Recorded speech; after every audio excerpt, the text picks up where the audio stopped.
Now, the first thing you may notice is that my hair is not exactly prepared in the way a fine French chef would prepare it. It's bedhead. It's bedhead because I didn't take a shower today, Kalima. I didn't do anything today.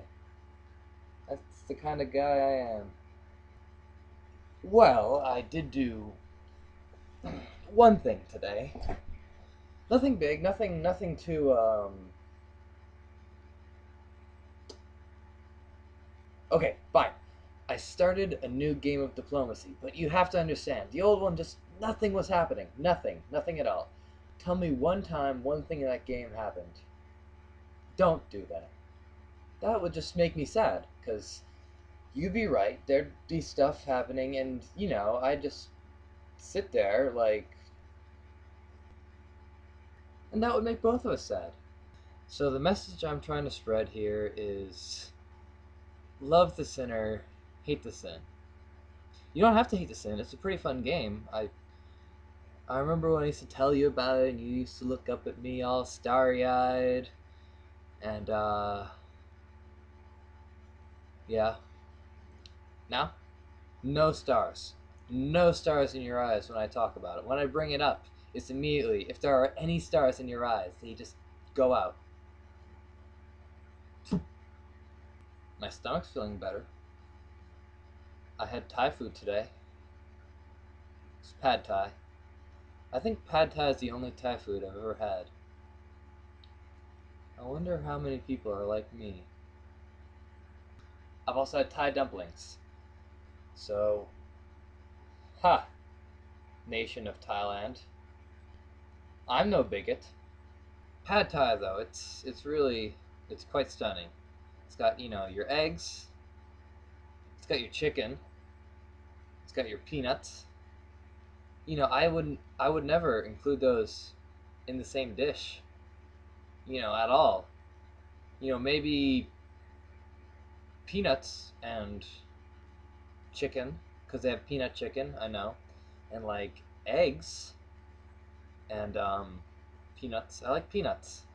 But just to put these things all together in this sort of harmonious imbalance, you know, of life. Um, it's like a poem. Did I say imbalance? I don't think it was created on purpose. No, no, I don't think so. I think it was entirely by accident. I think, it was late one night, and, it was some sort of buffet, and, they ran all the uh, dumplings, and they needed to fill a tray with something, and so they got their, all their leftover eggs that they bought. They had they had a bunch of chicken from leftover, and they had this like big jar of peanuts, that wasn't gonna run out anytime soon. So they decided, hey, let's cut our losses. Maybe if we add enough grease, it'll be edible, edible. And lo and behold, I've been talking about pad thai for way too long. Anyway, I'm really sorry it took me so long to watch your last video. I got all caught up with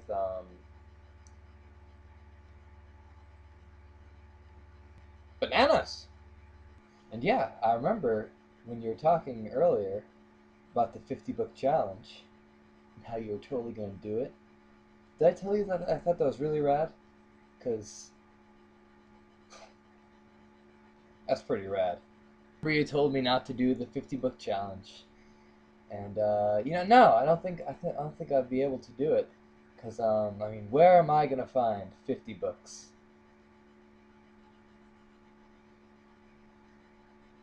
Yeah, yeah, that looks like a lot of books. I know. It it is. But they're not really all too good. I really liked your book haul. I didn't realize that was a thing on YouTube. And I'm thinking I'm going to do sort of the opposite of that and show off some of the things I'm not so proud of in my collection. Book 1, Coin Magic. If you see this guy, this is quite the guy. Um, it has such great tricks as the, where is it?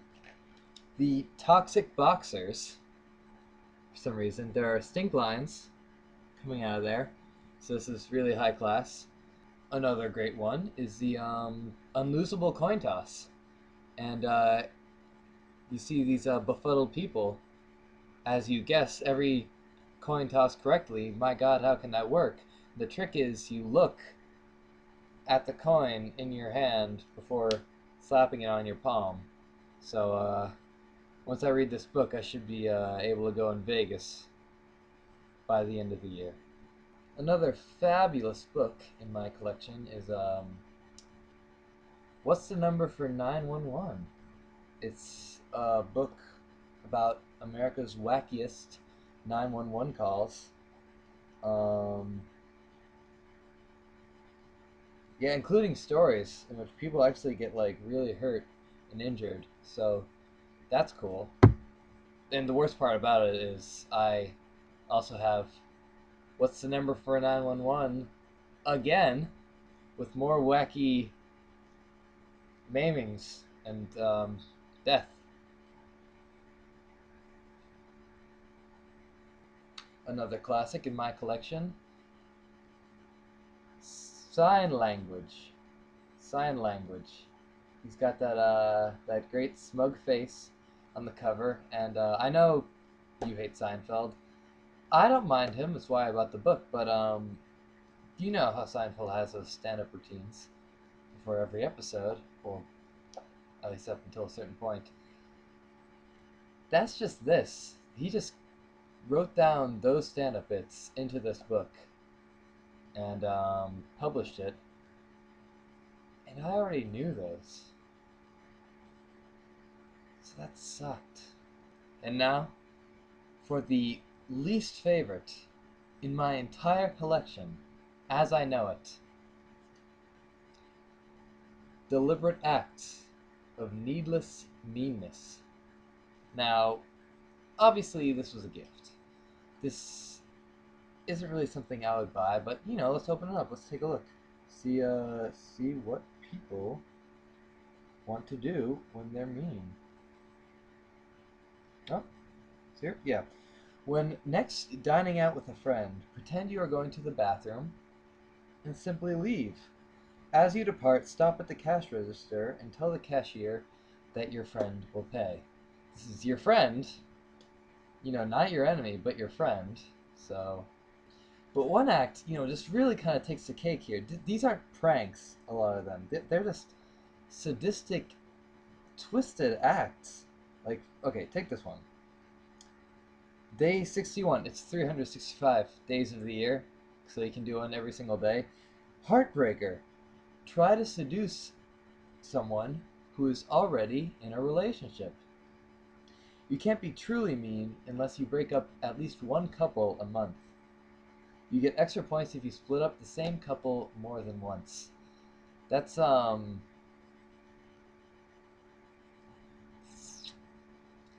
strange. I think if you're mean, you don't really need a guide. You're just kind of mean. You're just a mean person who does mean things to people. Sometimes to mean people, but mostly just to people in general. I don't like mean people. They're so let's